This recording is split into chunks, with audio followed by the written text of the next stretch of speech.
broadcasting and streaming live all across America. This is Home Talk USA with Michael King.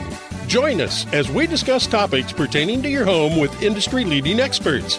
Hosted by Michael King, a licensed general contractor with more than 30 years of experience in home improvements and author of Contracting with the King. This hour is brought to you by HomeTalk.expert. Do you have questions about your next home improvement project or home repairs? Now you can chat with verified home repair and home improvement experts in just minutes. Get the help you need with HomeTalk.expert. That's HomeTalk.expert. We invite you to listen at HomeTalkUSA.com, one of the best resources for home improvement information around today. Your best life begins with your best home, and there's no place like Home Talk. That's HomeTalkUSA.com. And now, HomeTalk.expert proudly presents the #1 home improvement radio program in the country with the man from the Bayou Land. Your host, the Cajun Contractor, Michael King. Hello, all of America. Thank you so much for being with us this afternoon. And I am happy to introduce Greg Owens with the Made in America Hour, where we get to look at all the products and the process of manufacturing in the United States of America. And, you know, does it get any better than that, Greg, when you can say Made in America? Made in America, made in USA. It's all the same to me. It is. You know, I love it. And it is amazing to me how many of the inventors that we have on Invent America are manufacturing in America. And it's wonderful because then I can send them to you and get them on your show as well. Right. A lot of good reasons to make things right here in the United States. So send them along. I will. And I know that you have got a wonderful guest on, Zach Mottl. And he is going to talk about manufacturing in the United States of America. So, gentlemen, I am going to let you take it away. All right. Well, everyone, welcome to the Made in America Hour, part of Home Talk USA. And like Rita said, I'm here with Zach Mottl. He's president of Atlas Tools. And if you can believe it, this is a 4-generation company, right, Zach? That's right. Started by my great-grandfather. Yeah, you started, you mentioned you started working, as a kid, just milling around on the shop floor. And then that led to a career. And I guess with no further ado, why don't you tell us a little bit about how you became a 4th-generation American-made guy? Oh, thanks, Greg. It's really nice to be here with you talking about my favorite subject, making things here in America, manufacturing. It's great, important for American security and important for good American jobs and a healthy middle class. So my favorite subject. But I got involved. Obviously, my family was involved. My great-grandfather had worked at Western Electric Company in the early 1900s, and he left and started my company, Atlas, in 1918 on the southwest side of Chicago. And he and 10 other guys that left with him, their intention was to sell back to their old employer, Western Electric. So they made dies and jigs and fixtures for the early telecom industry. This is when, if you can imagine, your viewers or listeners can think about, when we were going from the operator switching, moving the plugs between the calls to an actual mechanical switch on the rotary dial phone. So they were building the equipment that went into all the back offices for that kind of switching equipment. And, over the years, Atlas stayed with the telecom industry. And it's a great example for why we need to make and, have manufacturing here, because we were doing basic, the phones were high tech then, and they still are largely. But out of Western Electric became Lucent Technologies and AT&T, and then Nortel, a Canadian company, and Cisco and Juniper, and all of these networking companies. And also out of them came all of these inventions. There was a little place called Bell Labs, and that was funded by all this phone network manufacturing. And people say, we're going to focus on the high-tech stuff. We're going to focus on the sexy stuff, right? Well, I suppose back then phones were high-tech and sexy. But over the years, they became more routine, and we got rid of that manufacturing. But what we also got rid of was all the inventions that came out of doing that and the funding to make those inventions, right? The funding came out of basic manufacturing. So my company grew up with telecom, and up until the year 2000, we really didn't, we had no salespeople. We didn't need to market. We just grew organically within that industry. And sure, we supported other industries along the way, but telecom was really big for us. And, China, I graduated from college in 2000, started at Atlas. And that was the same year that China earned most favored nation trading status. And what that gave them was some very low bound tariff rates. And that was really the beginning of the stampede of American manufacturing over to China. And so I kind of had a front row seat here in my career. My family did well for 3 generations. And when I came along, I think it wasn't me, it was China. But, we watched our customers head for the door. We had to reinvent ourselves. Yeah, well, so why was it that they went to China? I'm assuming it was price, correct?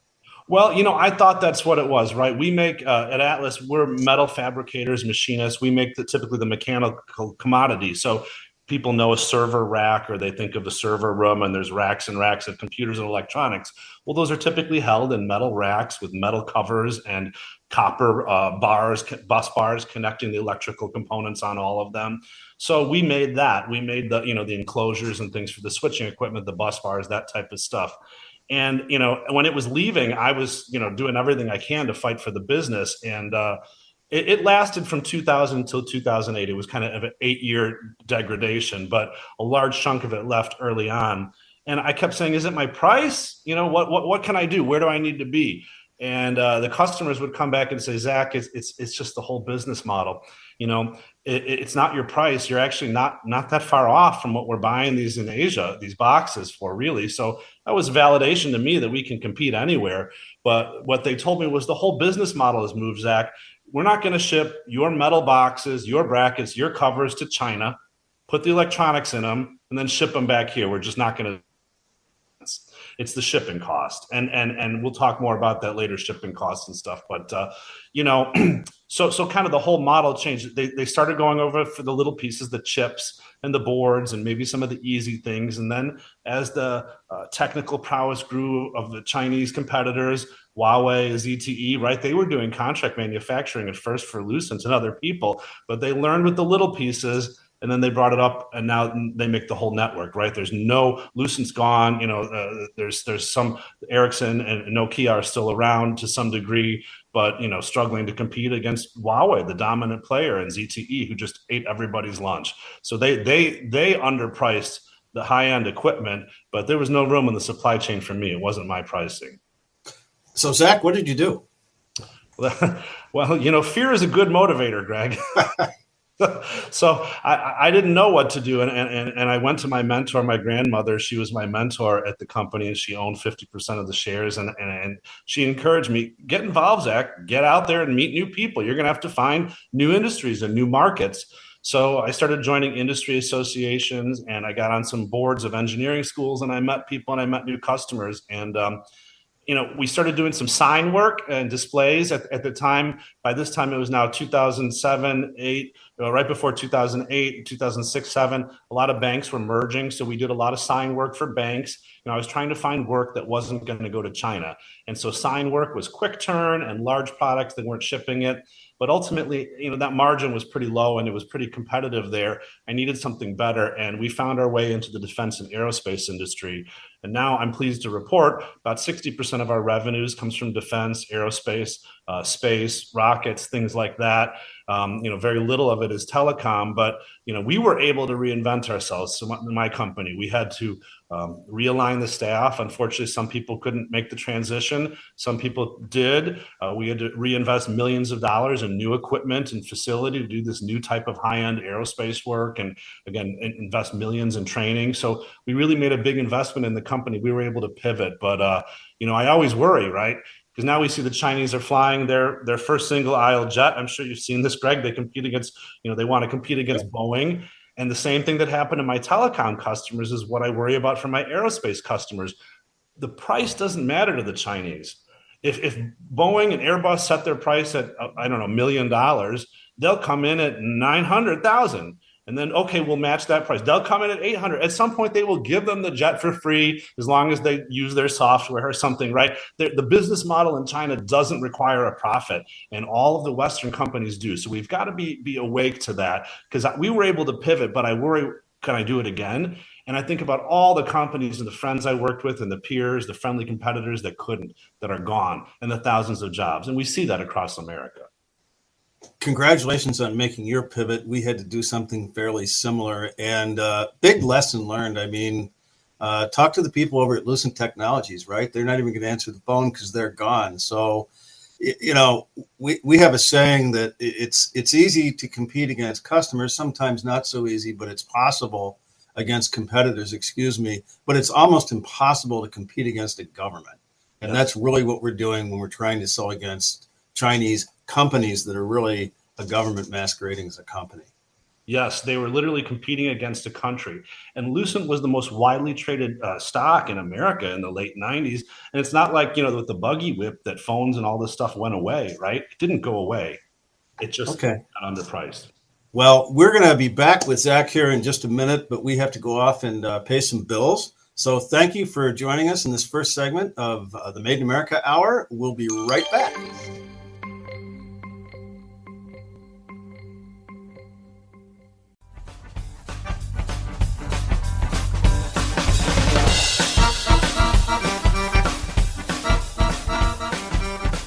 Welcome back to Home Talk USA. I'm Greg Owens. I'm here with Zach Mottl. This is the Made in America Hour, and we've been talking a little bit about Atlas Tool and his experience as a fourth generation guy at Atlas Tool. That's you don't hear that a lot these days. But we've been talking a little bit about how Atlas had to reinvent themselves and how Zach sort of got thrown to the wolves on that one with everything that happened in China. And Zach, I bet that sort of woke you up to, wow, there's something wrong here. What is going on with, the whole factories shutting down and people losing their jobs and everything going on with trade? Did it not? It sure did wake me up, Greg. And, I wish that, around the 2007-8 time period is when I really became awake to these issues. I wish that America had come along with me at that time, because we'd be in a much stronger state right now. But the experience of having to lay off 35 people, many of whom had worked for my family since I was a child, watched me grow up, was awful. And it's something I hope I never have to do again. And it was only done, it was a survival thing, right? I was trying to save the other 40 people that worked here and save the company for the future. So, but that really kind of was a galvanizing moment for me. And around that time, my uncle, he owned a plating shop out in Colorado Springs, which unfortunately is no more either, but they did high-end nickel plating for specialty telescope and high-end camera and video equipment and stuff. Unfortunately, a lot of that industry has gone offshore too, but he had joined this little group called the Coalition for Prosperous America. And they were just getting started, and he kept pulling at my sleeve and saying, Zach, you've got to join this group. They are fighting for American production. They are fighting for our issues and our future. I started learning more about CPA, and I'm honored now to be the chairman of the group, but they're the only group fighting for American production. Well, yeah, I mean, I've been involved with CPA in one capacity or another for about 10 years now. I mean, I kind of got in, maybe not as early as you did, but you're now chairman of CPA and carrying the torch for all of us. And like you say, it's an organization that's made up of manufacturers. It's made up of farmers. It's anything that has to do with trade. And we're going to get in here in a little bit into the different aspects that it's covering and everything that it's about. But one of the interesting things, I don't know exactly what year you got involved, but when I did it, like yourself, I felt like I was one person standing in the middle of a field howling at the moon.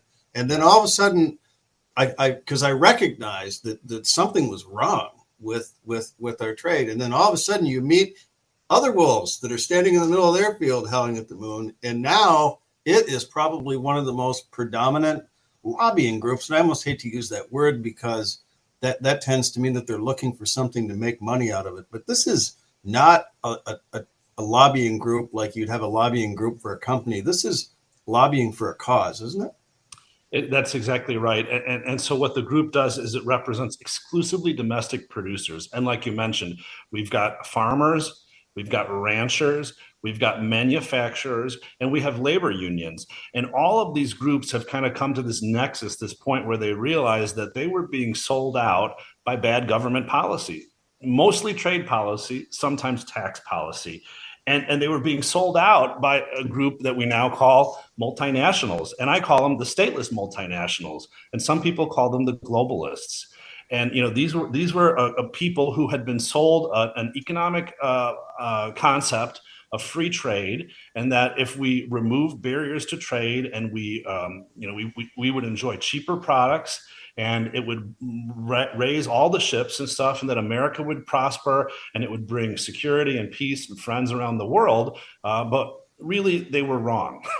They were dead wrong. Well, yeah, we've had Jim Stuber on the program a couple times, and he did the deep dive into, part of it you could say was intentional. It was just a bunch of greedy people trying to make money. But I went to school for international business and was indoctrinated back in those days to these concepts that just proved to be genuinely wrong. Correct. In college, I wrote papers supporting these arguments, and then I lived them in the real life. And oh my God. and so CPA was kind of this special group. Like you said, we were all kind of howling alone, and we found each other. And these are companies large and small, some of the largest steel companies in America, aluminum companies. America's entire solar industry is represented, through CPA. The family ranchers and farmers who want to have country of origin labeling on their products so they can differentiate it from beef that comes in from abroad. So it's small businesses, small manufacturers, small farms, small ranches, and some of the biggest companies in America, some of the largest labor unions in America. And we share this problem that if we don't produce things here, if we don't put policies in place to make it beneficial to produce things here, we're all out of a job, every single one of us. And so we came together with that motivator, and have really, like you said, become one of the most influential groups in Washington. I was just in DC a few months ago, and I had a senator's chief of staff come to me, and he said, Zach, I don't know the entire history of your group, but my friends here in this office, whenever something comes up, the first call we make is CPA. And I can tell you, it's not just in this office, it's across the aisle, it's across the Congress, it's in the House too. You guys are the voice on trade and tax and domestic production issues. So I'm honored to have the role as chairman. And really, it's the team behind me doing all the work.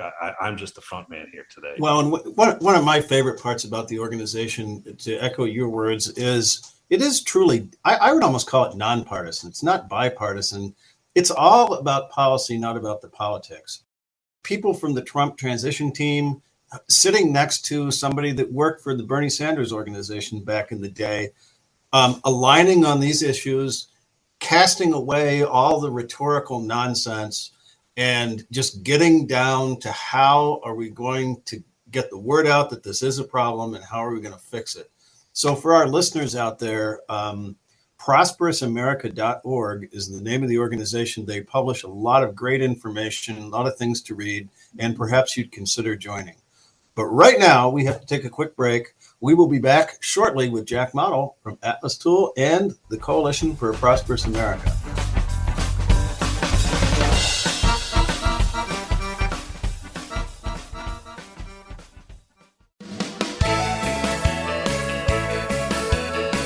Welcome back to Home Talk USA with Michael King. Do you have questions about your next home improvement project or home repairs? Now you can chat with verified home repair and home improvement experts in just minutes. Get the help you need by visiting HomeTalkUSA.com, one of the best resources for home improvement information around today. Your best life begins with your best home, and there's no place like Home Talk. That's HomeTalkUSA.com. And now, back to Invent America from the #1 home improvement radio program in the country. Home Talk USA with your host, the Cajun contractor Michael King, and his co-host, the Inventor Lady, Rita Crompton.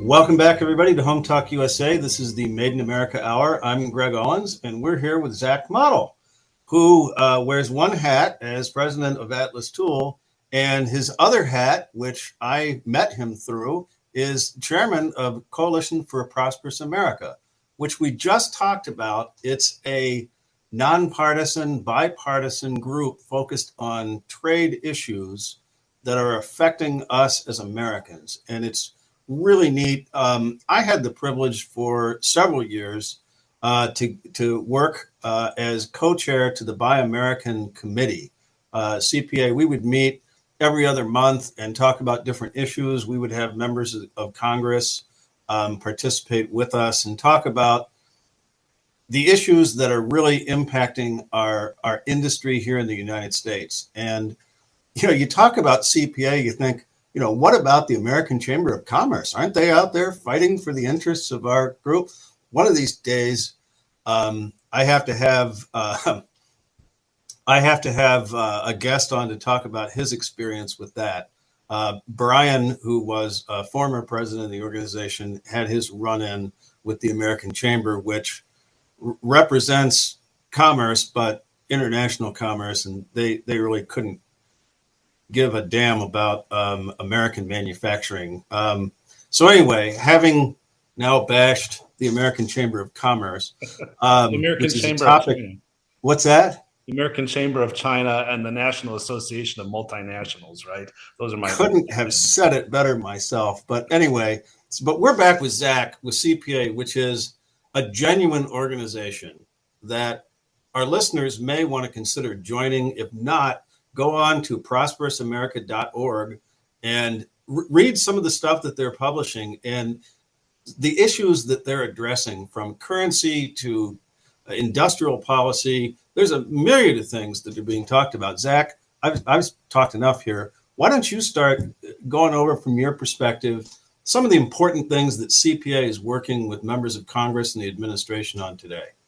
Thanks, Greg. Yeah, and you're right to call out those other groups because they no longer represent American interest. They represent the multinational interest. And CPA is the only trade association in Washington, D.C., the only trade association really in the country that I know of that is exclusively domestic producers. So we're not conflicted with those groups that want to bring product in cheap and sell it to the wealthy American consumer, right? That's really the business model of free trade. That's what happened in the last 30 years. And what it's led to is the hollowing out of the American middle class, a lack of American security on all kinds of things, including, generic drugs. Gosh, if we get into a conflict and we run out of people's heart medicine or insulin, which, could happen pretty quickly, or we look at the shortage list where there's drugs that are, already in short supply, they're all made overseas. This is a real problem for security. And again, not to mention the middle class. So, what CPA has really coalesced around is a group of policies that are called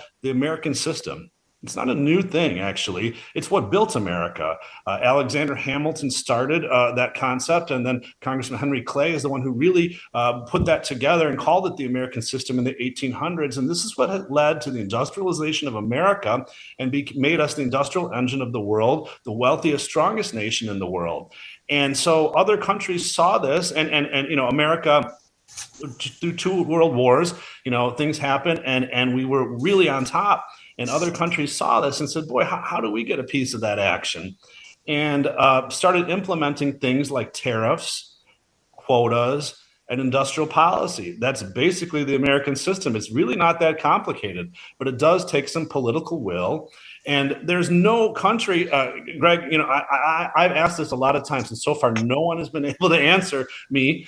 Name one country in the history of the world that went from poor to rich using free trade. It doesn't exist. Doesn't exist. None of them do. And so we look at trading partners like Germany or Japan or South Korea or China. All of them use the American system.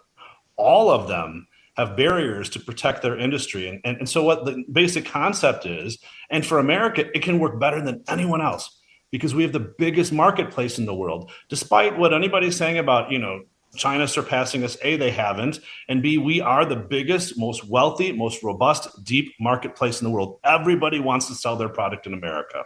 Everybody does. And so we can use that market to have demand for domestic corporations, but we need to shelter them. And that's why we have tariffs, or that's why we have quotas or industrial policy. You shelter them and let them sell to the domestic marketplace, let them become efficient, let them grow to scale, and then you can export, you can unleash them on the world, but you're healthy off your own market. Yeah, a little bit of a history lesson. I mean, mercantilism, which is really what you're talking about, has its roots in Great Britain. And look at what they did. The sun never set on Great Britain, right? And it was largely because of their trade policy that invited in maybe some cheaper raw materials to come in with low duties, but protected their manufacturing industries. And it also protected their intellectual property because they weren't making things in other places where they could be copied and selling against you, perhaps in your own market, which is a huge problem that we have right now. We'll talk a little bit about trade really being a national security issue. But I just wanted to interject there and let you get back to, what are some of the major policy issues that CPA is going after today, and or maybe some of the successes that we've had in the past? Yeah, well, I think, one major policy issue and one that we've seen actually implemented, and so we can give a little bit of perspective on that, would be the tariffs, right? We saw President Trump implemented the steel and aluminum national security tariffs. Then we saw him put on the China tariffs, as well as a whole host of other tariffs. After President Trump, we saw the Biden administration continued most of those tariffs and added some of their own. Oh, and I forgot washing machines. Trump started with some of those. So, Biden then continued on with solar tariffs and other things. And so we have a little bit of history on this. And there was a lot of hair on fire saying, oh my God, you're going to raise the prices on the consumer, right? You're going to make inflation worse, all that kind of stuff. Well, first of all, inflation had nothing to do with the tariffs that went on. The tariffs went on first, then the pandemic happened, and shortages occurred, and a lot of money was printed. And too much money chasing not enough goods is basically the formula for inflation. So one of the ways we can solve it, besides printing less money, excess money, is by giving more sources of supply. And that's what we're talking about: increasing production in America, making more competitors, making more things here with good jobs that come with them. The other thing with tariffs, the price increases. So washing machines, for example, we saw a little bit of an increase at first. And now the prices of the washing machines are lower than they were when adjusted for inflation than before the tariffs went on. And we saw several manufacturers open new factories and hire thousands and thousands of Americans. There's been no shortage of innovation on washing machines, right? And the price is lower than it was before. We saw the same thing with solar. Biden, helped with some of the solar tariffs and stuff. And we've seen, although he exempted some others, so that was a bit of wanting to have it both ways.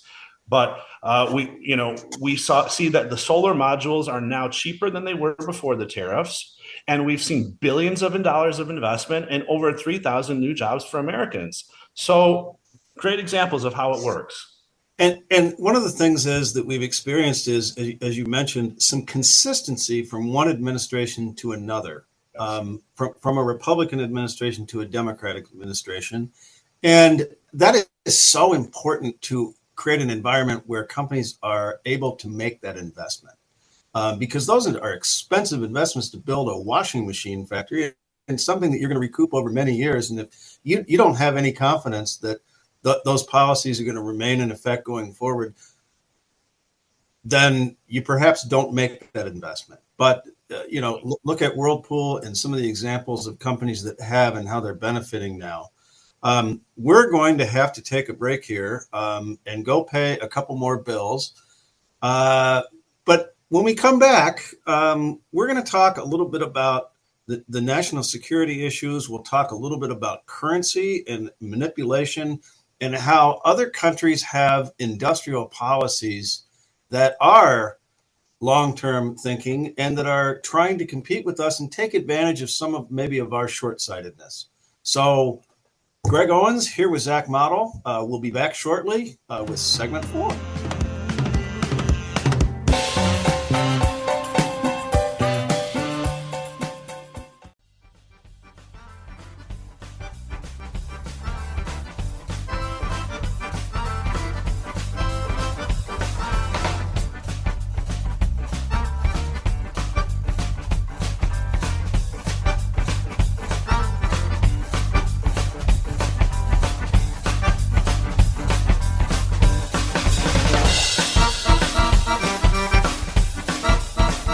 Welcome back to Home Talk USA. I'm Greg Owens. This is the Made in America Hour, and I'm back with Zach Mottl, president of Atlas Tool, and he also is chairman of the Coalition for a Prosperous America, an organization that I'm very familiar with, and I'm hoping all of you will check out at prosperousamerica.org. Zach, welcome back. And we were talking about a lot of different topics, but we were talking about some of the specific policies that are just wrong and either need to be, and hopefully some of them are in the process of being fixed as we speak. So, Zach, what do you think are the major things that need to be changed other than tariffs, which we just spoke about, over the course of the next 10 years? Yeah, so the tariffs were a big one. One little side note to tariffs that I just want to say is quotas, and that there are instances where we want to bring things in, maybe a certain quantity of them, maybe a certain quantity of low cost for a reason or a security reason we don't have it. We can do a quota, and then there's a hard stop. You bring in X amount of tons of steel, and after that, you have to use American steel. X amount of foreign cars, maybe you want electric vehicle, X amount of Chinese electric vehicles, and then we've got to have an American source for that. So that's another side of the coin I think we're going to hear more about in the next administration, be it Trump or Harris. The other big one is currency. And that's really the biggest elephant in the room in terms of what's a headwind for American manufacturers, American exporters, and what's really giving a boost to some mercantilist trading partners. And, this overvalued dollar. And so maybe you've heard a little bit about this, Greg. Is this something that you know about? Well, yeah, I've been living it for decades. And, for our audience out there who may not be too familiar with how this works, when a country like, let's say, for example, Mexico or China devalue their currency, or they have fiscal policies that devalue their currency, it makes their products in terms of dollars less expensive when they're selling them to us.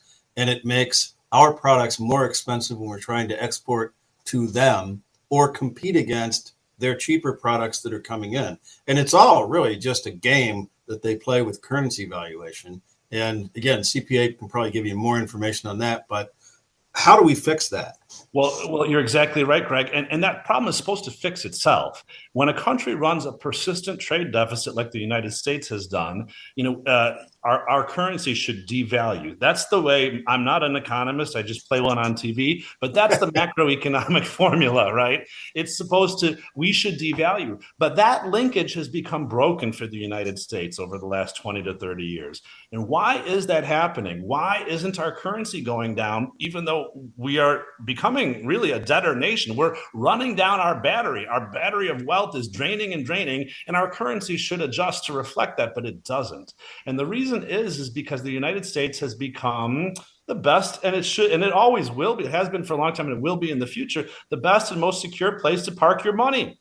These foreigners are making money, and they should, God bless them, and they like to buy T-bills. They like to buy American real estate. And it's not just individual foreigners. We're talking about sovereign wealth funds of nations, and we're talking about investment vehicles out of Singapore and stuff.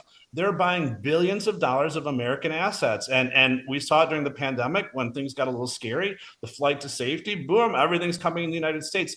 And we have no way to control these inflows. So we've really outsourced our monetary policy to everybody else in the world. And that's not a good place for America to be. We want to be in control of our destiny. Yeah, and in a lot of cases, we're being gamed by it. And for the business people out there who aren't experts on monetary policy, it's sort of like cash flow, right? I mean, it really comes down to, if you're running a company and you've got more cash going out, well, we can cover it through debt and the things that you're talking about. And that helps prop up the value of the US dollar and artificially create this environment where countries can take advantage of us. I mean, if Zimbabwe tried this, I'll just throw that out as an example, they would eventually run out of cash and their currency would crash and go through. I've seen it happen in places like Mexico. In the United States, fortunately, that's not going to happen because we're the place where the world parks their money. That's right. And this is not linked to the dollar being a reserve currency. We can still be the world's reserve currency, but we cannot be so overvalued compared to these basket of other currencies that have manipulated their way down while we've been driven up by outflows. So we can have our cake and eat it too. And what you mentioned, Japan and stuff, Ronald Reagan did this with the Plaza Accord. He got them all in the room and everybody agreed to adjust their currencies. We can do something like that again. Doesn't mean giving up the reserve status. I was just floating around on the lake on a pontoon yesterday and talking about the Plaza Accords. Bored everybody to tears probably, but what an interesting concept. We were talking about cars being manufactured in the United States. And this was back in the 80s when Japan was taking over the world, right? And it was all a matter of currency manipulation back then. And they just sat him down in a room in the Plaza Hotel and said, guys, if you want 100% tariffs, we're willing to do that. Otherwise, you got to start playing fair, adjust your currency. And the other thing that we want you to do is we want you to build factories in the United States if you're going to sell into the United States. Guess what? Flash forward to 2024, some of the largest selling auto brands are Toyota, Honda. They're all making them right here in America. That's right. We got about a minute left. Zach, how do you want to close out the show? What do you want to tell people to do? Well, I'd love to have people join. We could use your voices in our choir here, singing about the importance of American production. So please go to prosperousamerica.org. You can click and join as an individual. If you're a company, click as well and let us know. We'll reach out to you to join. But more than being part of the group, what the group is about restoring American security and prosperity. And, the data proves that you can look at our economics research and stuff. There is no better way to a good job for everyone in America. I'm not just talking about the coast or the elites or the cities or the college educated. I'm talking about everybody moving up that economic ladder as production and manufacturing in America. And whether it's high tech like computer chips, or whether it's paper clips, or maybe something about knives and forks and spoons, these are all good jobs. And innovation comes out of the manufacturing process. So if we want to get ahead as a country, we've got to get back to making things. Okay. Well, Zach, I think we could go on for another 3 hours if we wanted to. So we'll have to have you back on the program. Thank you very much for joining us. Everybody, this is Home Talk USA. I'm Greg Owens. This is the Made in America Hour. We'll talk to you next week. Take care.